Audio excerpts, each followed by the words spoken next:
여러분 안녕하세요. 해인학당의 유순복입니다. 반갑습니다. 오늘은 고사성어 읽어보시겠습니다. 만인지적, 일만만, 사람인, 소유격 조사 지, 겨를적, 만인, 만명의 사람, 지의, 적 겨루다, 만인을 겨룰 수 있는 인물, 한 사람이 만 사람을 대적할 수 있을 정도의 지략과 용맹이 뛰어난 사람을 말합니다. 일기당천, 하나일, 말탈기, 마땅할 당, 일천천. 일기, 한 명의 기병이, 당천, 1000명의 보병을 당해내다.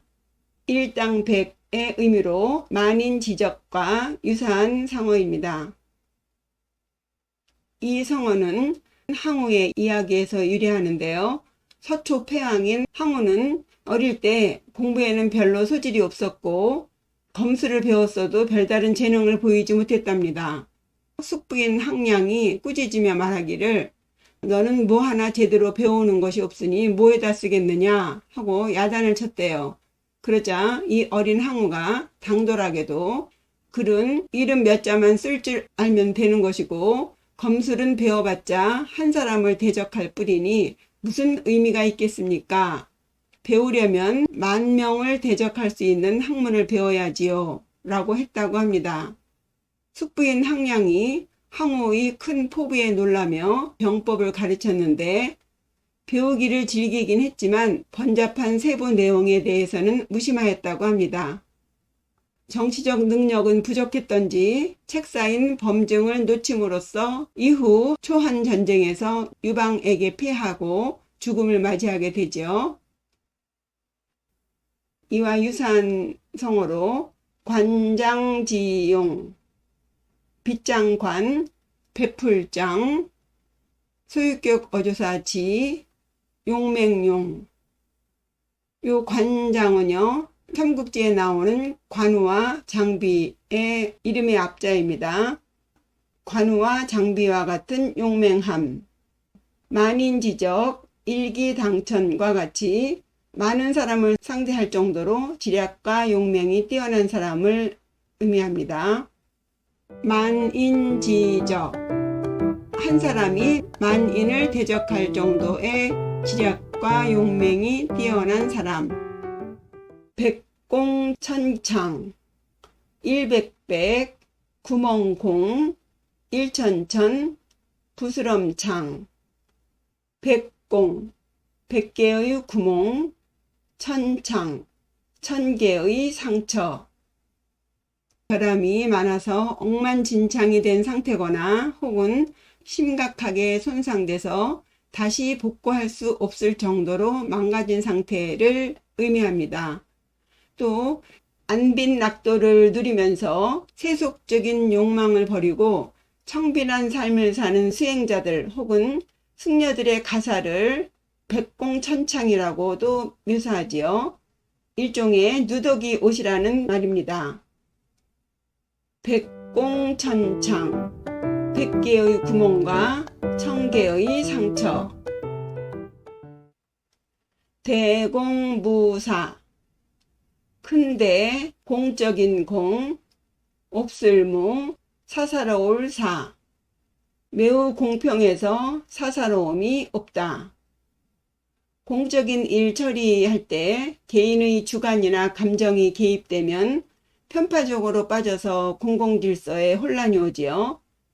춘추시대 때 진나라 평공은 책 쌓인 기황양에게 남양의 현령자리를 추천해봐라 했대요. 그러자 기황양은 망설임 없이 자신과 대적관계에 있는 해호라는 자를 추천했다고 합니다. 비록 대립하는 상대지만 현령일을 잘할 인재였기 때문에 추천했다고 하죠.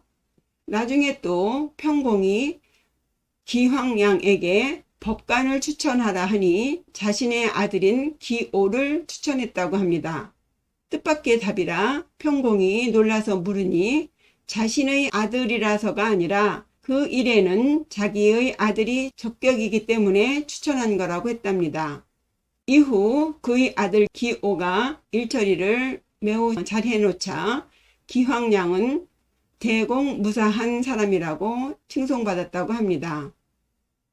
대공무사, 매우 공평하여 사사로움이 없음. 만인만색, 일만만, 사람인, 일만만, 색색. 만 사람이 만 가지의 색을 지님. 십인십색이라는 말이 있지요. 사람마다 각각의 자기의 색깔이 다르다. 각각의 다양한 견해를 지니고 있음을 의미하지요. 현대사회는 다양한 민족과 문화가 공존하는 다문화 사회로 나아가고 있죠. 특히 한류는 한국 문화를 세계에 알리면서 이국의 문화와 많이 접촉하게 되었는데요.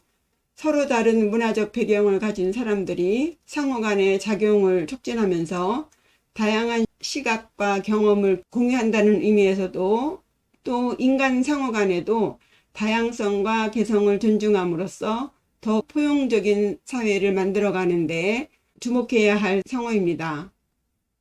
만인만색, 만 명이 각각의 색을 지님. 백가쟁명, 일백백, 학파가, 다툴쟁, 울명. 백가, 수많은 학파가, 쟁명, 자기의 사상을 다투어 주장함. 춘추 전국시대는 다양한 사상가와 학파들이 활발하게 논쟁하고 토론하던 시기였답니다. 그래서 유가, 도가, 법가, 묵가 등등 많은 다양한 사상들이 등장해서 저마다 각국의 군주들에게 자신들이 주장하는 사상을 전파해서 나라의 부국 강병을 모색하였습니다. 중국 역사상 사상적인 황금기를 이루었던 시대니만큼 사상적인 전환점을 이루었고 또 다양한 사상과 철학이 공존함으로써 그 깊이를 더하였습니다. 백가쟁명, 수많은 학파가 자기의 사상을 다투어 주장하다. 제자백가, 여러 제, 선생자, 마늘백, 학파가. 춘추시대 때의 많은 학자와 많은 학파들. 춘추전국시대는 주나라의 권위가 약해지면서 여러 제후국들이 독립하여 경쟁하던 시기였습니다. 이로 인해 정치적인, 사회적인 변혁이 일어나고 다양한 사상가들이 등장하게 되었는데 이 시기에 등장한 여러 사상가와 학파를 총칭하는 말입니다.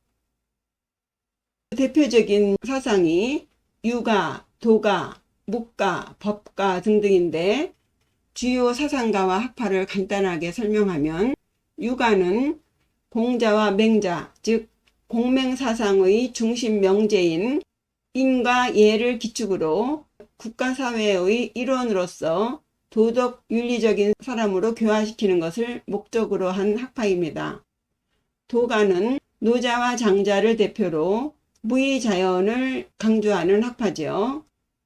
묵가는 묵자의 사상으로 겸애와 공격하지 않는다는 비공을 주장하며 평등과 사랑을 강조하는 학파였고요. 법가는 환비자를 대표로 강력한 법과 제도를 통해서 국가를 통치해야 한다고 주장하는 학파입니다. 이후 그 많은 사상들은 유가와 도가를 중심으로 각각의 장점을 수용하여 단점을 보완한다는 유도상보 사상으로 정리됩니다. 제자백가, 춘추시대 때의 많은 학자와 많은 학파들. 화사, 첨족, 그림화, 뱀사, 더할첨, 발족. 화사, 뱀을 그리면서 첨족, 발을 첨가하다. 이미 완성한 것에 쓸데없는 것을 덧붙여서 이를 망친다는 의미죠. 옛날 초나라에서 제사를 담당하는 사람이 제사를 끝낸 직후에 남은 술을 하인들에게 주었답니다. 술이 나눠 먹기는 부족하고 해서 땅에다가 뱀을 가장 빨리 그린 사람에게 술을 주기로 내기를 했대요. 한 하인이 재빨리 뱀을 그리고는 왠지 싱거운 생각에 뱀의 발을 그려 놓았답니다. 그리고는 자기가 가장 빨리 그렸으니 얼른 술을 달라고 했대요. 그러자 뱀의 다리가 달린 것은 뱀이 아니라고 술을 뺏겼다는 이야기에서 유래합니다.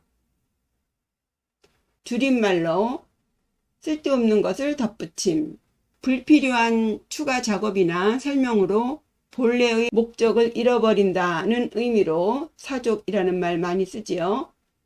본질에 충실하는 것이 중요하다는 교훈을 줍니다. 화사첨조, 뱀을 그리면서 달을 그리다.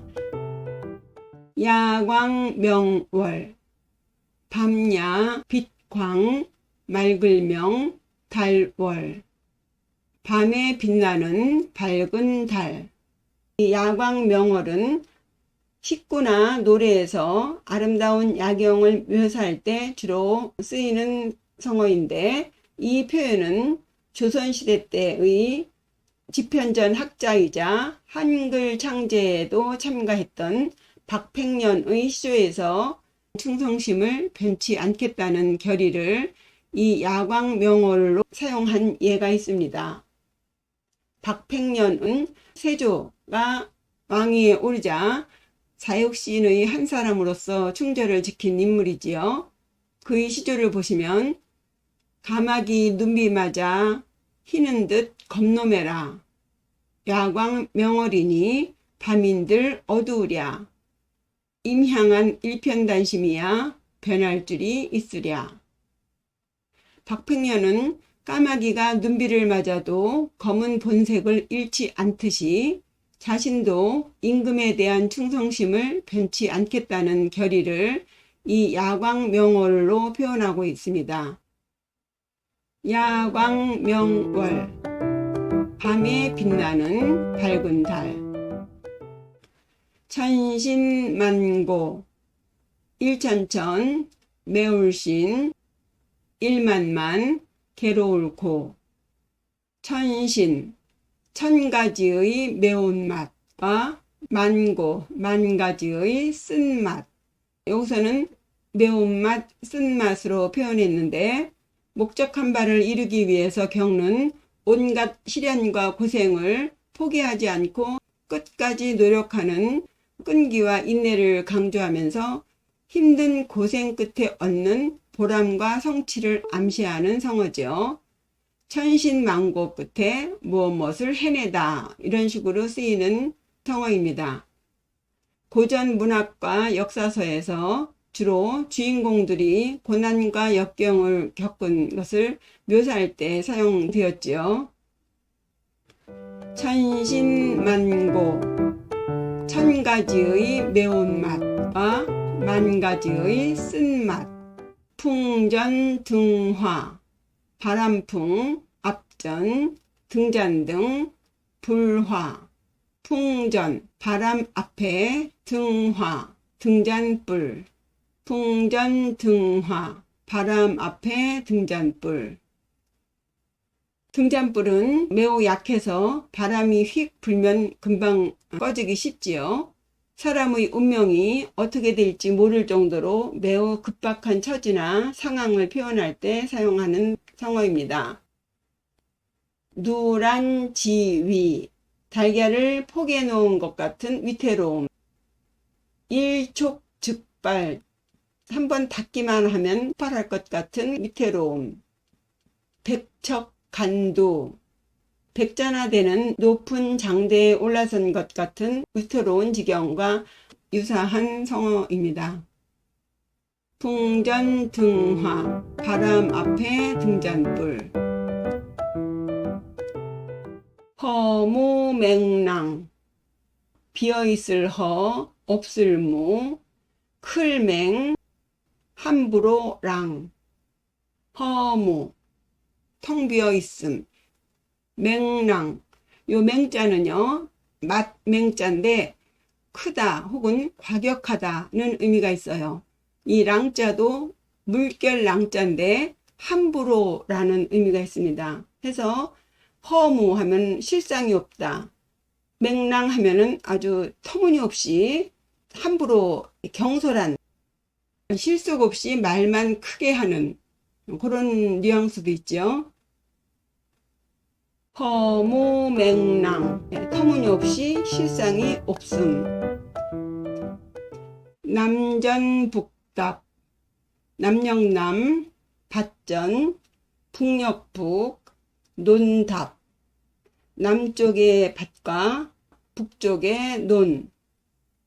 농경사회에서는 논과 밭은 재산과 같은 것이기 때문에 남쪽에도 밭이 있고 북쪽에도 논이 있다 하면은 사방에 논과 밭이 퍼져 있을 정도로 재산이 많거나 혹은 재산이 많은 사람을 표현하기도 한답니다.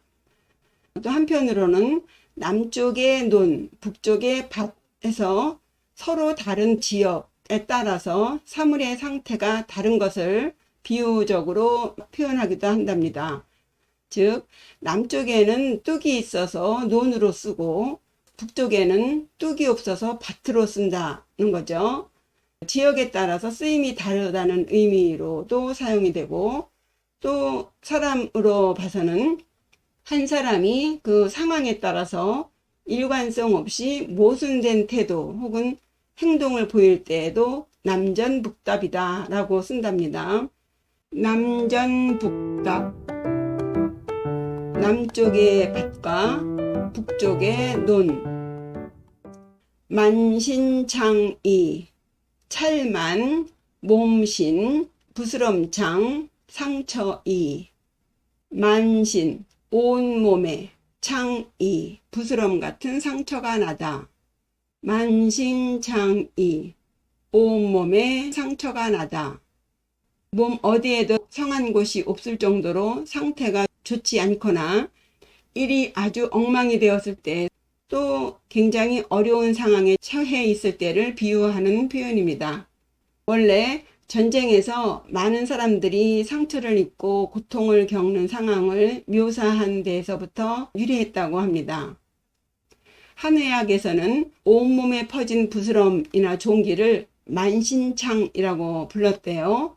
여기다가 다친다는 의미의 이자를 붙여서 만신창이가 되었다고 합니다. 만신창이 온몸에 상처가 나다.